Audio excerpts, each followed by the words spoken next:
ஒரு நாள் கூட நான் சும்மா இருக்க மாட்டேன். ஏதாவது ஒரு வேலை, நான் வீட்டுக்கு வேணுங்கிற வேலை, காய்கறி வாங்க போகிறது, சின்ன சின்ன வேலைங்கள்லாம் கூட நம்மளே செஞ்சுக்கலாம்.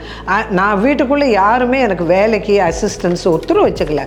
நானே தான் பாத்திரம் தேய்ப்பேன், நானே தான் வீடு பெருக்கி மொழுகுவேன், எல்லா வேலையும் நான் தான் பண்ணுவேன். கடைக்கு போகிறது எல்லாம், இதெல்லாமே வில் கீப் அஸ் ஆக்டிவ். நம்ம உடம்ப எப்படி வச்சுக்கிறோமோ அதே மாதிரி நம்ம மென்டல் ஹெல்த்தும் ரொம்ப இம்பார்ட்டண்ட்டு. நம்ம சோர்ந்து போய் உட்காந்துடக்கூடாது. முடியலையா, அதுக்கு தகுந்தபடி ஒருத்தரை கூப்பிட்டுட்டு இல்லை கவுன்சிலிங்க்கு போகலாம், எப்படியோ இது பண்ணலாம். பட் உட்காந்துடக்கூடாது, அதுதான் முக்கியமான வேலை.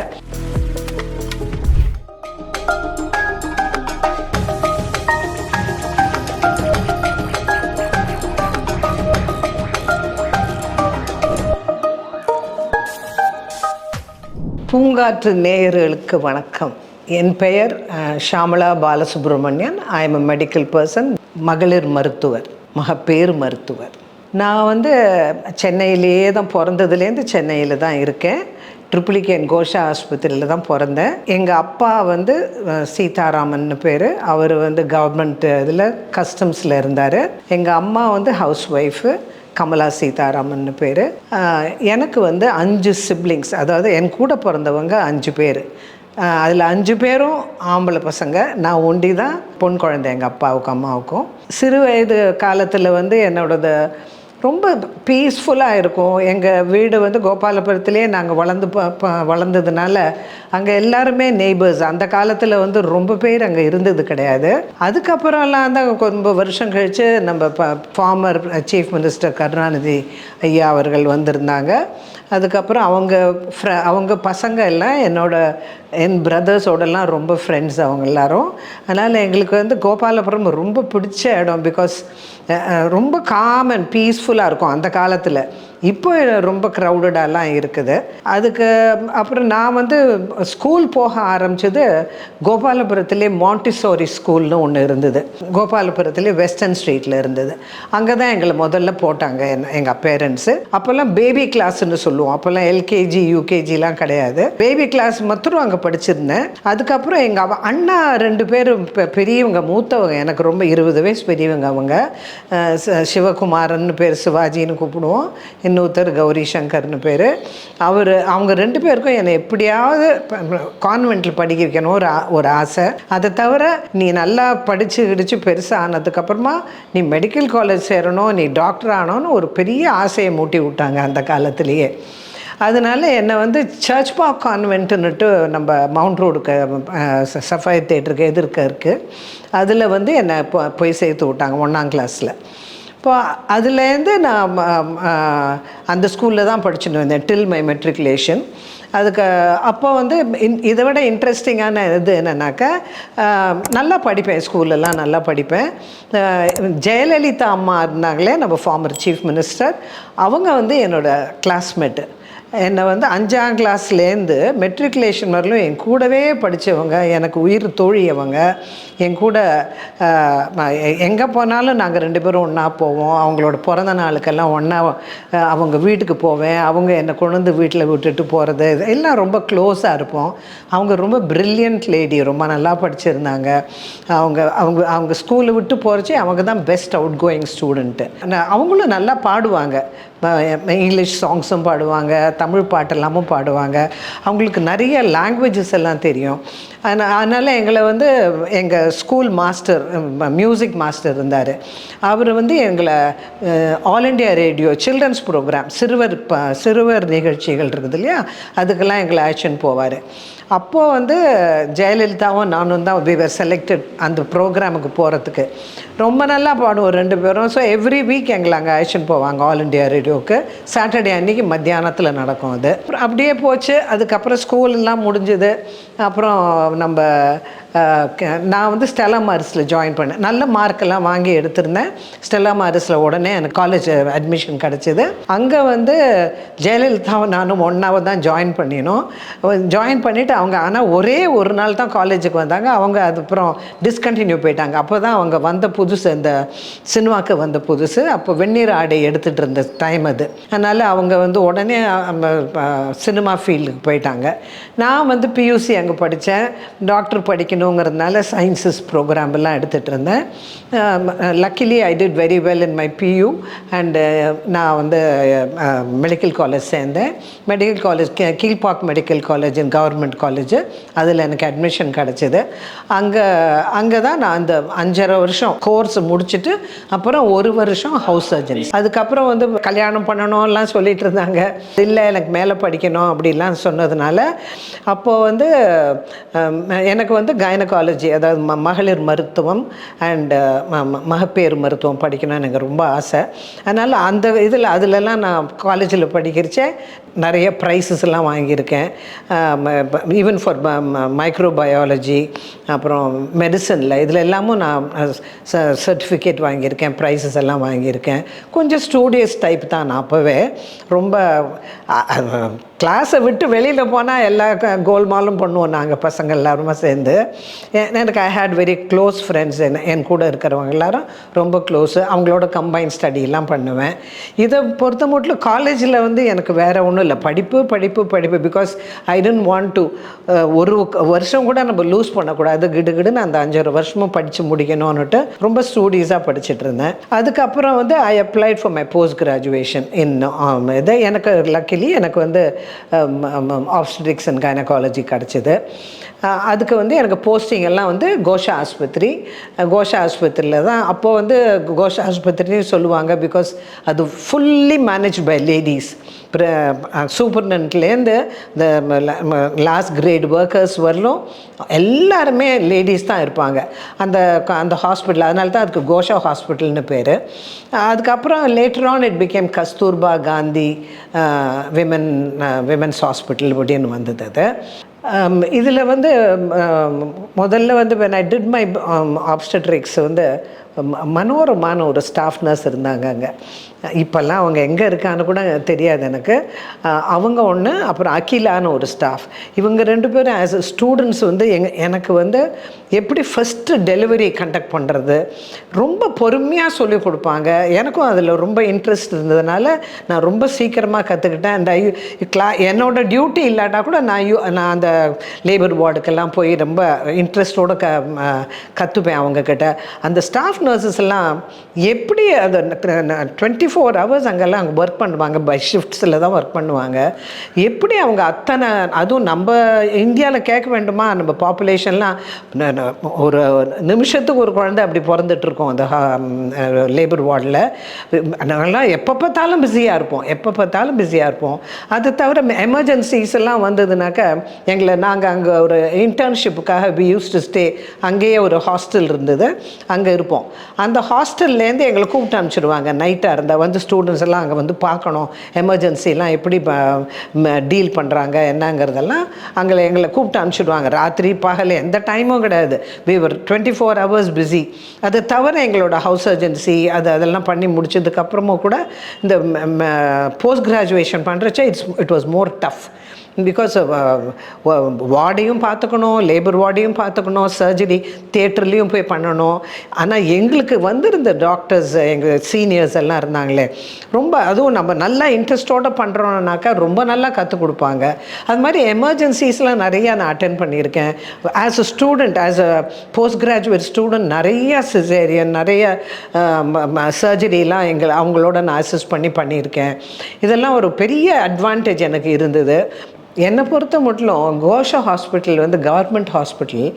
பட் அவங்க வந்து அந்த ஏரியா ஃபுல்லாக, ட்ரிபிளிகேன் ஏரியா ஃபுல்லாக, ராயப்பேட்டா, ஐசோஸ் பக்கம், அந்த பக்கம்லாம் எல்லா பீப்புள், ஏழைங்க, இப்போ சாதாரணப்பட்டவங்களாம் தான் வருவாங்க முக்கால்வாசியும் அந்த ஹாஸ்பிட்டலுக்கு. அதில் வந்து எங்களுக்கு the amount of experience we gained as a student, ஒரு மாணவியாக நாங்கள் அங்கே எவ்வளோ கற்றுனோன்னா அது சொல்லி முடியாதுங்க. இது வந்து டெர்ஷரி கம்யூனிட்டி ஹாஸ்பிட்டல், அதாவது வெளியிலேருந்துலாம் நிறைய சின்ன சின்ன இன்ஸ்டிடியூட்ஸு, ப்ரைவேட் நர்சிங் ஹோம்ஸு இதுலேருந்துலாம் ரெஃபர் பண்ணுவாங்க. பிகாஸ் அது பெரிய ஹாஸ்பிட்டல், நம்பர் ஆஃப் கேசஸ் நிறையா வரும், எல்லா ஃபெசிலிட்டிஸும் இருந்ததுங்க. அதனால எல்லா டைப்ஸ் ஆஃப் கேஸஸும் அங்கே ரெஃபர் பண்ணுவாங்க.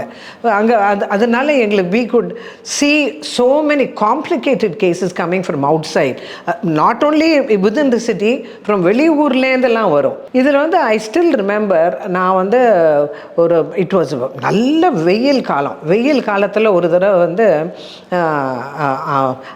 எங்கள் காலத்துலலாம் அப்போ ஸ்கேன் எல்லாம் கிடையாது, எக்ஸ்ரேஸ் இருக்கும், ஸ்கேன்லாம் அப்போ வந்த காலமே கிடையாது. Because I finish my post graduation இன் 74.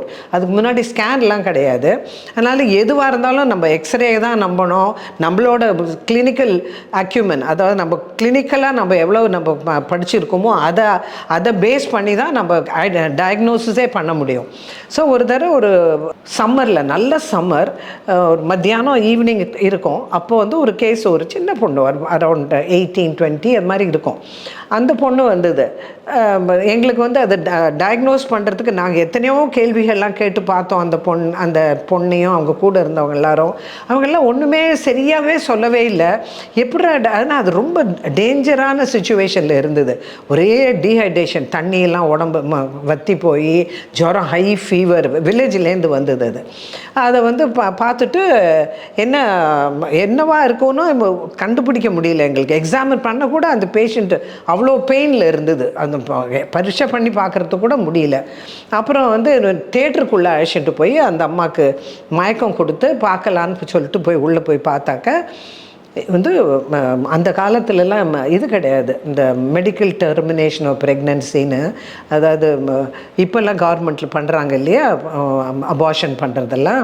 அப்போல்லாம் கிடையாது. அது மாதிரி அபார்ஷன் பண்ணினா தேல் பி பனிஷ்ட், அந்த மாதிரி இருந்த காலம் அது.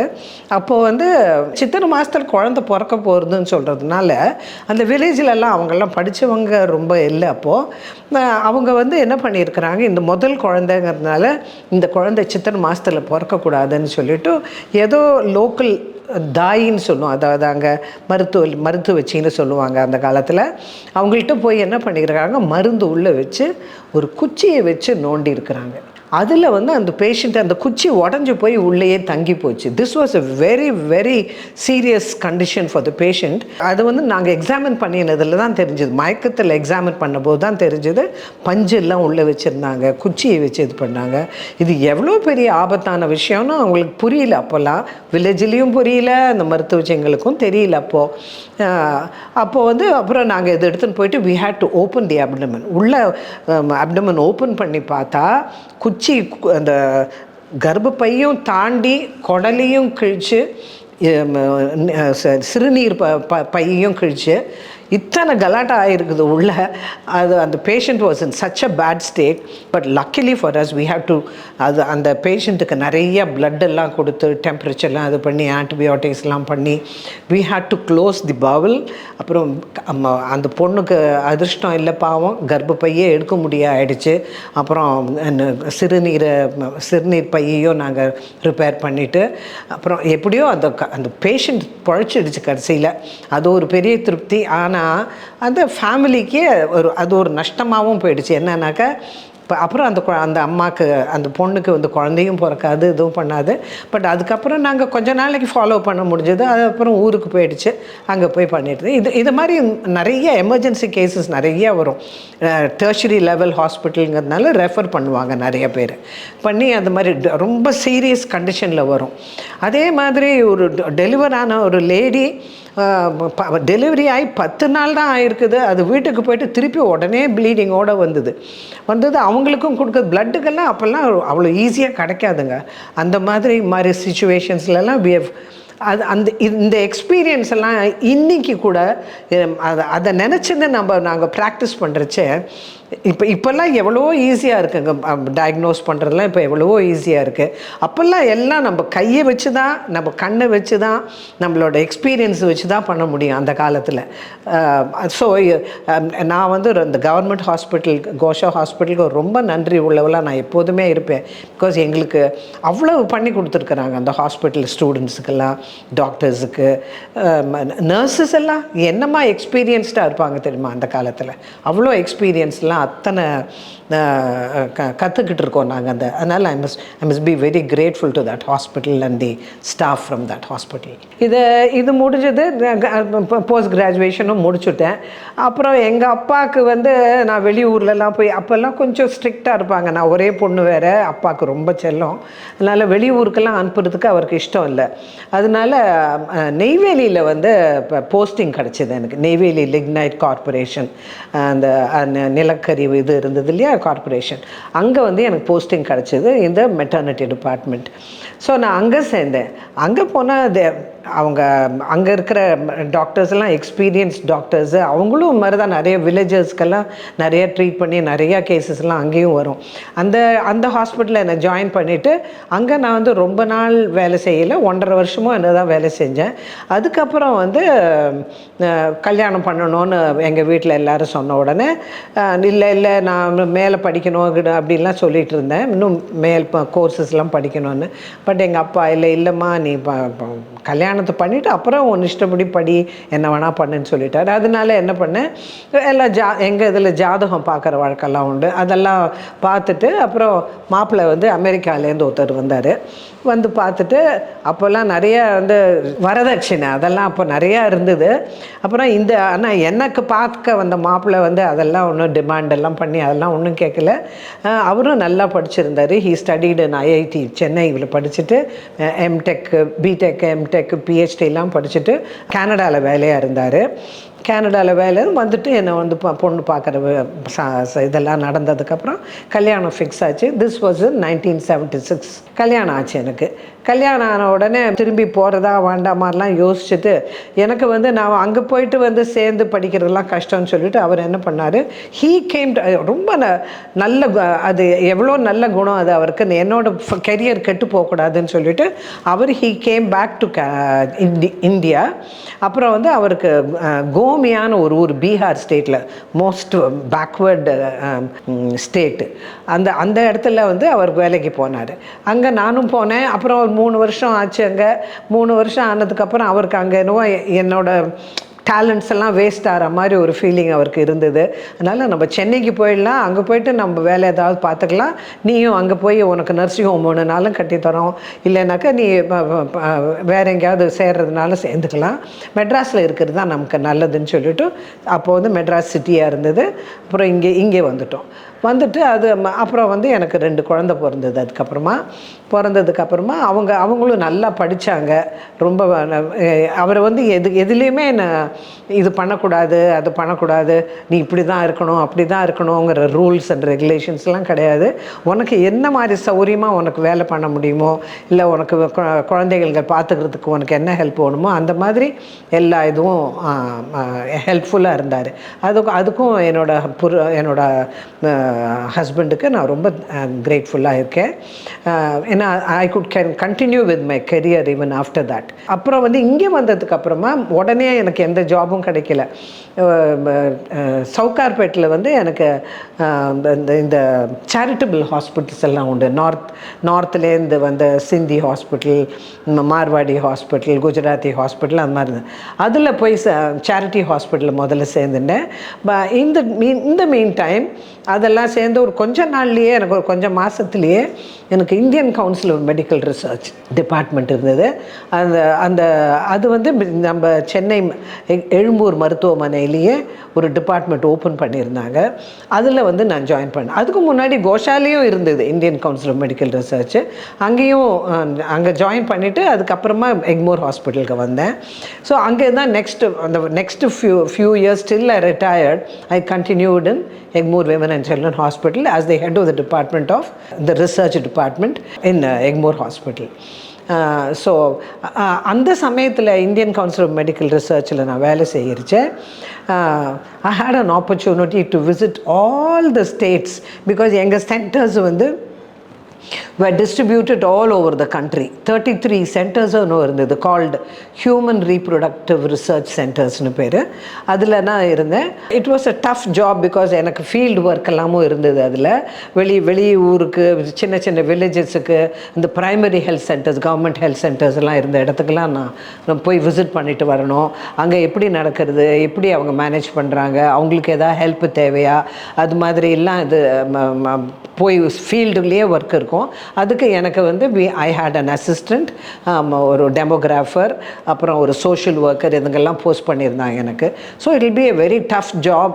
வெளியிலையும் போயிட்டு வீட்டுக்கு வந்து வீட்டு வேலையும் பார்க்குறதுக்கு அது it was a big challenging task for me. வீட்டில் வந்து எனக்கு வந்து எங்கள் வீட்டுக்காரர் சைடில் அவங்க எல்லாமும் ரொம்ப ஹெல்ப்ஃபுல்லாக இருந்தாங்க. அங்கே அவரோட பாட்டி, அப்புறம் அவரோட சிஸ்டர்ஸு, அவங்கெல்லாம் எனக்கு ஹெல்ப்ஃபுல்லாக இருந்தாங்க வீட்டில் குழந்தைங்கள பார்த்துக்கிறதுக்கு. அப்புறம் வீட்டில் ஒரு சின்ன பொண்ணு ஊற்றி அந்த குழந்தைங்களோடவே இருக்கிறதுக்காக ஒருத்தர் போட்டு வச்சுருந்தோம். அவளும் நம்ம ரொம்ப ஹெல்ப் பண்ணியிருந்தா. அப்புறம் வந்து சாயங்காலம் நான் ஒரு 5 மணி 6 மணிக்கு வீட்டுக்கு வந்துட்டேன்னா அதுக்கப்புறம் குழந்தைங்களோட ஸ்பெண்ட் பண்ணுவேன், ஃபேமிலியோடு ஸ்பெண்ட் பண்ணுவேன் டைமு. என்னோடய பசங்களையும் சொல்லணும், அவங்க 2 பேரும் எனக்கு படிப்பு விஷயத்தில் கொஞ்சம் கூட தொந்தரவு கொடுத்ததே கிடையாது. ஏன்னா அவங்களே ப்ரில்லியண்ட்டாக படிச்சுட்டு இருந்தாங்க கிளாஸில்.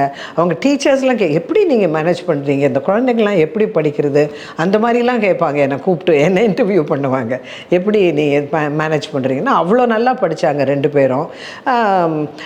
என் பிரதர்ஸ் எல்லாம் வந்து அப்பப்போ எல்லோரும், எனக்கு 5 பிரதர்ஸ்ன்னு சொன்னேன் இல்லையா, எல்லோரும் வந்து எனக்கு ரொம்ப ஹெல்ப்ஃபுல்லாக.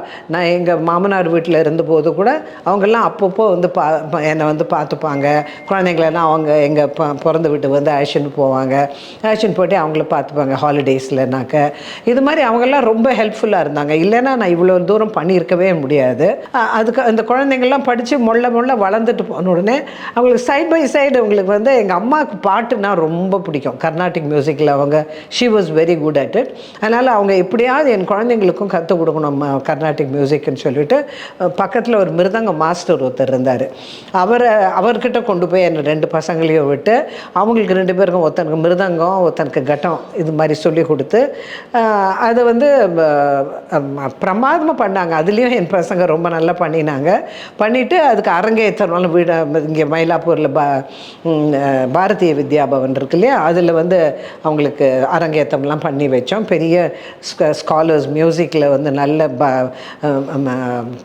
சங்கீத வித்வான்கள்லாம் வந்து அதுக்கு வந்து எல்லோரும் கேட்டு ரொம்ப அப்ரிஷியேட் பண்ணி எல்லாம் பண்ணாங்க. இந்த அவங்களத்துலேயும் எனக்கும் எங்கள் அம்மா பாட்டு சொல்லி கொடுப்பாங்க. சின்ன வயசில் கோபாலபுரத்துலேயே ஒரு அம்மாட்ட கற்றுட்டு இருந்தேன். அவங்க வந்து முதல்ல பேசிக்ஸ் எல்லாம் அவங்க எனக்கு சொல்லி கொடுத்தாங்க. அதுக்கப்புறம் எனக்கு ஸ்கூலு, காலேஜு, வேலை இதெல்லாம் போன அப்புறம் கொஞ்சம் நாளைக்கு மியூசிக்கு பிரேக் இருந்தது. அதுக்கப்புறம் வந்து எங்கள் அம்மா வீட்லேயே கொஞ்சம் எனக்கு கொஞ்சம் பசங்க இல்லாமல் பாட்டில் இன்ட்ரெஸ்ட் இருக்குதுன்னு தெரிஞ்ச உடனே எனக்கு பாட்டு நீ கண்டினியூ பண்ணு, உனக்கு தான் நல்லா பாட வருது, நீ கண்டினியூ பண்ணு சொல்லி வீட்லேயே எனக்கு கொஞ்சம் டைம் கிடைச்சாக்களும் உட்காந்து வச்சு இந்த பாட்டு பாடுன்னு சொல்லி கொடுப்பாங்க. ஸோ அப்படியே மொள்ள இது பண்ணி எனக்கு இன்ட்ரெஸ்ட் மியூசிக்லேயும் வந்தது. அதுக்கப்புறம் என்ன பண்ணாங்கனாக்கா கச்சேரியெல்லாம் பண்ண ஆரம்பித்தோம். என் பசங்கள்லாம் வெளியூர் இந்த வித்வான்களுக்கெல்லாம் வாசிப்பாங்க, எனக்கும் எங்கள் அம்மாவுக்கும் சேர்ந்து வாசிப்பாங்க. ஸோ நாங்கள் 3 ஜெனரேஷன்ஸ் ஒன்றா, எங்கள் அம்மா, நான், என் பசங்க, மூணு ஜெனரேஷன்ஸும் சேர்ந்து we use to perform on the stage. அது தவிர இதெல்லாம் வெளியில் கச்சேரியெல்லாம் பண்ணுவோம். இது தவிர நாங்கள் ஆல் இண்டியா ரேடியோ, தூர்தர்ஷன், இதில் டிவோஷனல் மியூசிக்னு இருந்தது. அந்த இதிலெல்லாம் நாங்கள் குரூப்பாக போய் பாடுவோம். அதெல்லாம் ரொம்ப இன்ட்ரெஸ்டிங்காக இருக்கும். கொஞ்சம் டைம் கிடைச்சா கூட I take time off for music, அந்த மாதிரிலாம் பண்ணிக்கிட்டு இருந்தோம். அப்புறம் வந்து என் பசங்கள்லாம் நான் வந்து ஒரு நிலையில் இருந்தேன். இவங்க இந்த பசங்கள்லாம் பெரிய லெவலுக்கு போயிட்டாங்க மியூசிக்லேயும். எங்கள் வீட்டுக்காரர் பேர் பாலசுப்ரமணியன், எங்கள் பையன் பெரியவன் பேர் ஜெயந்த், சின்னவன் பேர் ரவி. அவங்க வந்து பிஹெச்டி பண்ணாங்க. 2 பேருமே பிஹெச்டி யூஎஸில் தான் பண்ணாங்க, கார்னிகி மெலன் யூனிவர்சிட்டின்னு. பெரிய யூனிவர்சிட்டி அது. It's very difficult to get admission. அதிலெல்லாம் அவங்களோட காலேஜ் ஆக்டிவிட்டீஸ், காலேஜ் மார்க்ஸ் இதெல்லாம் வச்சுட்டு ஈஸியாக அவங்களுக்கு அதில் கிடச்சிடுது with full scholarship. I'm really proud of both my sons Jayant and Ravi. And அவங்க படிச்சுட்டு அப்புறம் அங்கேயே பிஹெச்டி முடிச்சுட்டு அங்கேயே வேலைக்கு ஜாயின் பண்ணாங்க. பெரியவன் வந்து முதல்ல நெதர்லாண்ட்ஸில் போய் ஷெல் கம்பெனிக்கு வேலை பண்ணால், சின்னவன் வந்து கார்னிகி மெல்லன்லேயே யூனிவர்சிட்டியில் முடிச்சுட்டு இருக்கிற யூனிவர்சிட்டியில் வேலையாக இருந்தான். அதுக்கப்புறம் யூனிவர்சிட்டி ஆஃப் வாஷிங்டன் சியாட்டில் வேலையாக இருந்தான். அப்புறம் இப்போ வந்து he's with university of Oregon, அதில் பிஹெச்டி அங்கே இது முடிச்சதுக்கப்புறமா he's a professor of robotics. And பெரியவன் வந்து எக்ஸான் மோபில்ங்கிற பெட்ரோலியம் கம்பெனியில் வேலையாக இருக்கான். இப்போ 2 பேருமே யூஎஸில் இருக்காங்க. எல்லாம் நல்லபடியாக போயிடுது. பசங்களுக்கு கல்யாணம் ஆச்சு. அவனுக்கு இப்போ அமைஞ்சதும் வந்து ஒரு நல்ல வீணை தெரிஞ்ச இது. She is also All India Radio, she is great a ஆர்டிஸ்டாக இருக்கா. என் பையனும் கிரேட் ஏ ஆர்டிஸ்ட்டு மிருதங்கத்தில். பொண்ணு குழந்தை எனக்கு பேத்தி பிறந்தது. அந்த பேத்தியும் இப்போ மியூசிக்கில் அவ்வளோ இன்ட்ரெஸ்ட் இருக்கிறதுனால அதுவும் இப்போ காலேஜ் ஜாயின் பண்ணிட்டாங்க. வாஷிங்டனில் வந்து ஒரு யூனிவர்சிட்டியில் அவள் ஜாயின் பண்ணியிருக்கா. அவள் அப்போ சின்னவன் வந்து அவனுக்கு வந்து கல்யாணம் 2 மருமகளும் போத் ஆர் ஃப்ரம், பெரியவளும் எம்காம், சின்னவளும் எம்காம். அவங்க வந்து இப்போ அவங்க 2 பேருமே ஹவுஸ் ஒய்ஃப். பெரியவ வந்து நிறைய டீச் பண்ணிட்டுருக்கா, மியூசிக் டீச் பண்ணிட்டுருக்கா யூஎஸில். சின்னவனுக்கு இப்போ ஒரு பையன் இருக்கான். அவனும் இன்ட்டு மியூசிக்கில் ஸ்கூலில் படிச்சுட்டு இருக்கான். இப்படி எல்லாம் நல்லபடியாக போயிட்டு இருந்தது. நாங்கள் குழந்தை 2வது பையனுக்கு குழந்தை பிறந்த உடனே நாங்கள் யூஎஸ்க்கு போயிருந்தோம். டெலிவரியும் போது போயிட்டு திரும்பி வந்து ஒரு 10 நாள் 15 நாள் தான் இருக்கும். அந்த இதில் நாங்கள் சொல்லுவோம், காலில் வந்து ரத்தம் கட்டிக்கும். நான் ஃப்ளைட்டில் வரைச்ச ஒரே பொசிஷனில் அதனாலேயோ என்னவோ அவருக்கு ஒரு எம்பாலிசம் மாதிரி வந்து இப்போ அந்த பேரன் பிறந்து ஒரு 10-15 நாளுக்கு அப்புறம் அவர் ஹார்ட் அட்டாக்கில் இறந்து போயிட்டார். அதுக்கப்புறம் லைஃப் வாஸ் கொஞ்ச நாளைக்கு என்னால் தாங்கவே முடியல. It was very difficult for me to குழந்தைங்கள்லாம் பெரியவங்களாயே அவங்க செட்டில் ஆகிட்டாங்க. இருந்தாலும் இங்கே மெட்ராஸில் வந்து என்னப்பா எப்படிடா நம்ம காலத்தை தள்ள போகிறோம்னு நினச்சிக்கிட்டு இருந்தேன். பட் எங்கள் அம்மா என் கூட இருந்தாங்க. என் பிரதர்ஸ் எல்லாம் தேவர் ஆல் ஸோ ஹெல்ப்ஃபுல். அவங்க எல்லோரும் எனக்கு உறுதுணையாக இருந்தாங்க. எங்கள் மாமனார் வீட்டில் எங்கள் மாமனார் வந்து ஒரு வக்கீல். மயிலாப்பூரில் வந்து பலாத்தோப்புன்னு ஒரு தெரு இருக்குது. அந்த தெரு ஃபுல்லாக வக்கீல். அவரும் அங்கே வக்கீலாக தான் ப்ராக்டிஸ் பண்ணிகிட்டு இருந்தார் ஹைகோர்ட்டில். அந்த ஃபேமிலியும் எனக்கு ரொம்ப ஹெல்ப்ஃபுல். எனக்கு 3 நாத்தனார் 3 மச்சினம் எல்லாருமே அவ்வளோ ஹெல்ப்ஃபுல்லாக இருந்தாங்க எனக்கு. அவங்களோட குழந்தைங்களாம் இப்போ கூட அவங்க இப்போல்லாம் எல்லாம் பெரியவங்களாகி வேலைக்கு போய் அவங்க பேரம் பேத்தி எடுத்து எல்லாம் ஆச்சு. But till today all of them are so close to me. அவங்க எல்லாருமே எனக்கு எந்த விதத்தில் ஹெல்ப் பண்ணோன்னா கூட ஃபிசிக்கலி தான் எனக்கு வேணும். எனக்கு வந்து எங்கள் ஹஸ்பண்ட் பண்ண புண்ணியத்தில் எனக்கு அது எக்கனாமிக்கலி ஐ எம் சவுண்ட், எனக்கு ஒன்றும் பிரச்சனை கிடையாது. பட் அவங்க எல்லாரும் வந்து எனக்கு ஃபிசிக்கலி என்ன ஹெல்ப் வேணுனாலும் I can go and ask them or any help I need in any other way. They would always உடனே ஓடி வந்து நம்ம சொன்னால் போகிறோம் ஓடி வந்துடுவாங்க. ஒருத்தர் ஒவ்வொரு இடத்துல இருக்கிறாங்க. எல்லாருமே ஹெல்ப்ஃபுல்லாக இருந்தாங்க. என்ன தான் இருந்தாலும் நான் அவர் இல்லைங்கிற ஒரு குறை மனசில் எனக்கு பதிஞ்சுக்கிட்டே தான் இருந்தது. ஆனால் அவர் செஞ்ச புண்ணியம், அவரோட ஆசீர்வாதம் எல்லாம் சேர்ந்து தான் நான் இப்போ வந்து என்னால் மேனேஜ் பண்ண முடியுது. இப்படி இருந்துகிட்டே இருக்கிறச்சே எனக்கும் வயசாகி போச்சு. போயிடுது. பட் என் மனசுக்குள்ளே எனக்கு வயசானதே எனக்கு தெரியவே இல்லை. என்னதுனாலனா ஐ வாஸ் ஆல்வேஸ் ஆக்டிவ். நான் ரிட்டையர்மெண்ட் வந்து 2008 ரிட்டையர் ஆனேன். அதுலேருந்து ஐ நெவர் ஸ்டாப்ட் ஒர்க்கிங். எனக்கு நல்ல ஹெல்த் இருந்தது. எப்படின்னா I was all the time active. எங்கே வேணாலும் போவேன், எங்கே வேணாலும் நடந்து போவேன், காரில் போவேன், நானே ஓட்டிக்கிட்டு தான் போவேன். அதுவும் இந்த டிராஃபிக்கில் ஓட்டிட்டு தைரியமாக போவேன், ஸ்கூட்டர் ஓட்டுவேன் எல்லாம். I was a very active person even after my retirement. எல்லா இடத்துக்கும் போயிட்டு ஆக்டிவாக இருந்ததுனால my health was in a very good shape. அதனால் நான் ப்ரைவேட் ப்ராக்டிஸ் பண்ண ஆரம்பித்தேன். அதில் வந்து அக்கம் பக்கத்தில் இருக்கிற ஹாஸ்பிட்டல்ஸ் எல்லா இடத்துலையுமே பேஷண்ட்டுக்கு எங்கே சௌரியமாக இருக்குமோ அங்கே போய் நான் ப்ராக்டிஸ் பண்ணிகிட்டு இருந்தேன். அதில் வந்து அதுலேயும் எனக்கு இன்றைக்கும் நான் ஹவ் டெலிவர்ட் 3 generations. அம்மா, அந்த அம்மாவோட பொண்ணு, அந்த பொண்ணுக்கு குழந்தை, 3 generations டெலிவரி பார்த்துருக்கேன். I have put in about 53 years of service in my life. So இது வரலும் நான் வந்து என்னோடய பழைய காலத்தை பற்றி சொல்லிக்கிட்டு இருந்தேன், என் கடந்த காலத்தை பற்றி நான் சொல்லிக்கிட்டு இருந்தேன். அப்போல்லாம் வந்து அப்போ வயசு இருந்துச்சு, ஓடி ஓடி போய் வேலை செய்யறதுக்கும் தெம்பு இருந்துச்சு, அதெல்லாம் பண்ணிக்கிட்டு இருந்தோம். அப்புறம் எப்படிடா நம்ம வந்து இப்போ and I had so much of help around me. நம்ம வீட்டுக்குள்ளேயும் சரி வெளியிலையும் சரி என்னோடய பிரதர்ஸு, என்னோடய இன்லாஸ் எல்லாருமே ஹெல்ப்ஃபுல்லாக இருந்ததுனால ஐ டென்ட் ஃபைண்ட் இட் டிஃபிகல்ட். இத்தனை வேலை நான் அப்போ செஞ்சுட்டு இருந்தால் கூட I never found it difficult. அதுக்கப்புறம் வந்து நான் வந்து ரிட்டையர் ஆனதுக்கப்புறமா என்ன பண்ண போகிறேன், என்னன்னு யோசிச்சுட்டு இருக்கிறச்சே தான் then I continue to work in a charity hospital. அது சேரிட்டி ஹாஸ்பிட்டலில் நிறைய நாள் அங்கே ஒர்க் பண்ணிகிட்டு இருந்தேன். அதுக்கப்புறம் வந்து ரிட்டையர்மெண்ட்டில் நான் எப்படி நம்ம ஹெல்த்தியாக இருக்கிறது, ஆக்டிவாக இருக்கிறதுங்கிறது it was very important for me. Because I cannot sit in a place, ஒரு இடத்துல உட்காந்துக்கிட்டு ஒன்றும் வேலை இல்லாமல் சும்மா டிவியை பார்த்துட்டு சும்மா அரட்டை அடிச்சுட்டு இருக்கிறதுல எனக்கு அவ்வளோ இது கிடையாது. அண்ட் ஐ ஹேட் நிறைய ஃப்ரெண்ட்ஸ், எனக்கு நிறைய ஃப்ரெண்ட்ஸ் அண்ட் ரிலேட்டிவ்ஸ். எங்கே வச்சாலும் ஒரு ரிலேட்டிவ், எந்த இடத்துலலாம் எனக்கு ஒரு ரிலேட்டிவ் இருப்பாங்க. அவங்களாவும் எனக்கு அவங்க வீட்டுக்கெல்லாம் விசிட் பண்ணுவேன், அவங்கெல்லாம் என்னை விசிட் பண்ணுவாங்க. இப்படி தொடர்ந்து போயிட்டே இருந்தது. பப்ளிக் டிரான்ஸ்போர்ட் இருக்கே, நம்ம பல்லவன் டிரான்ஸ்போர்ட் வச்சுக்கிட்டே நான் எல்லா ஊருக்கும் போயிட்டு வரேன்.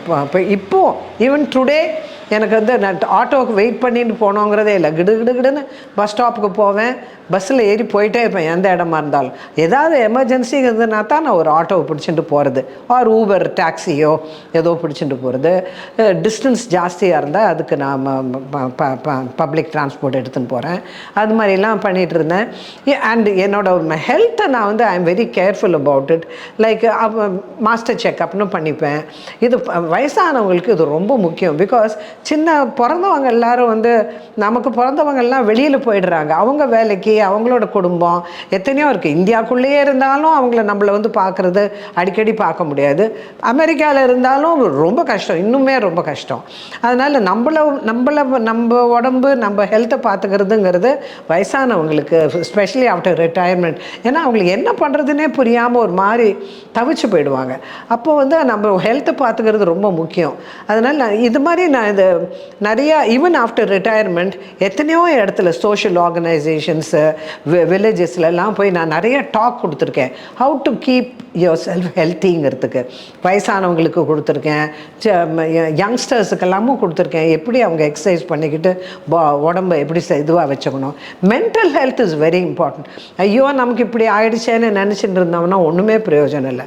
அதை வந்து அது வந்து எப்படி நம்ம மெயின்டைன் பண்ணணும்னா எல்லாரோடையும் பழகிண்டு நம்மளால் ஆனது பொறுத்தாருக்கு ஹெல்ப் பண்ணிட்டு அவங்களுக்கு எவ்வளவு உதவி பண்ண முடியுமோ அதெல்லாம் பண்ணிக்கிட்டு எல்லாருக்கிட்டையும் ஃப்ரெண்ட்லியாக நல்லா பேசிக்கிட்டு நல்லா இது பண்ணிகிட்டு இருந்தால் அவங்க எல்லாமும் அதே மாதிரி நம்மக்கிட்ட ரெஸ்பாண்ட் பண்ணுவாங்க.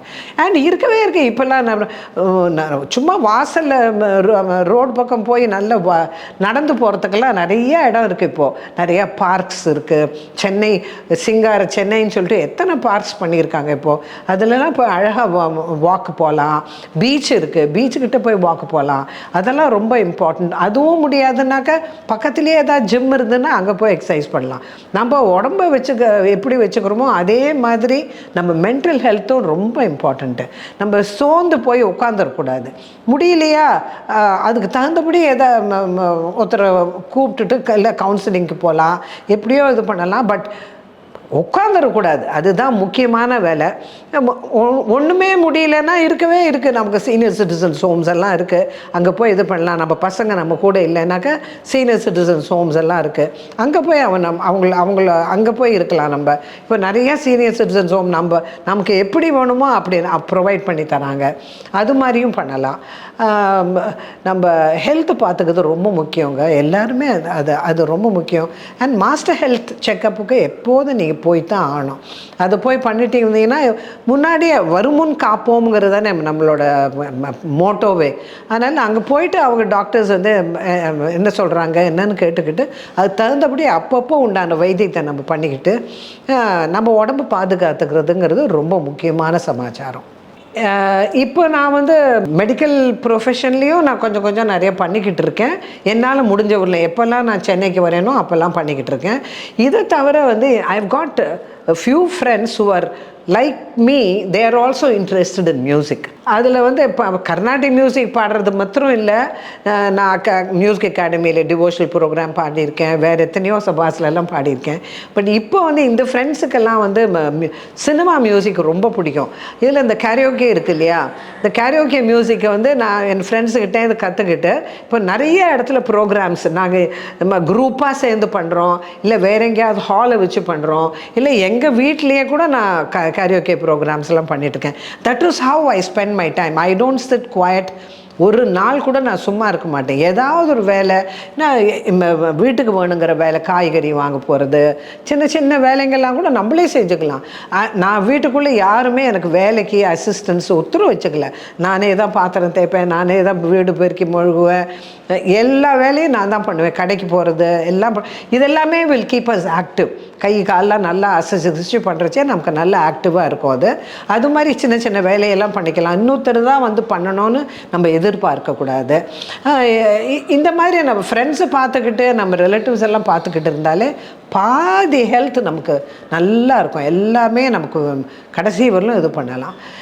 நான் இப்போ எவ்வளவோ சொல்லியிருக்கேன், நம்ம இப்போ வயசானவங்கள்லாம் கொஞ்சம் கூட சோர்ந்து போகக்கூடாதுங்கிறது தான் என்னோடய மெயின். இது தனியாக இருந்தால் கூட we can always get somebody's help and then continue with our life. You don't have to depend on anybody for anything. இந்த மாதிரி ஒரு வாய்ப்பு கொடுத்ததுக்கு இந்த பூங்காற்று சேனலுக்கு நான் ரொம்ப நன்றி சொல்கிறேன். இதுலேருந்து சில பாயிண்ட்ஸ் எல்லாம் எடுத்துட்டு நீங்கள் யாருக்காவது ஃபாலோ பண்ண முடிஞ்சுதா, இல்லை என் கூட வந்து நீங்கள் பேசணுன்னா கூட I will be very happy to help you. Thank you very much. நன்றி, மிக்க நன்றி. முரளீதரா கோபாலா, முரளீதரா கோபாலா, முகுந்தா ஸ்ரீ வைகுந்தா, முரளீதரா கோபாலா, முகுந்தா ஸ்ரீ வைகுந்தா, முரளீதரா கோபாலா, கருணாகரா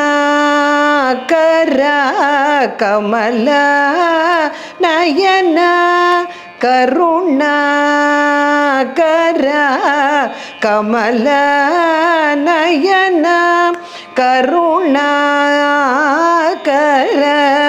கமலா நயனா, கருணீலமூக்கில் வண்ணாவா, முரளீதரா கோபாலா, முகுந்தா ஸ்ரீ வைகுந்தா, முரளீதரா கோபாலா, உரியேந்திய திரள்வெண்ணையை திருடோ சிறு விரலா.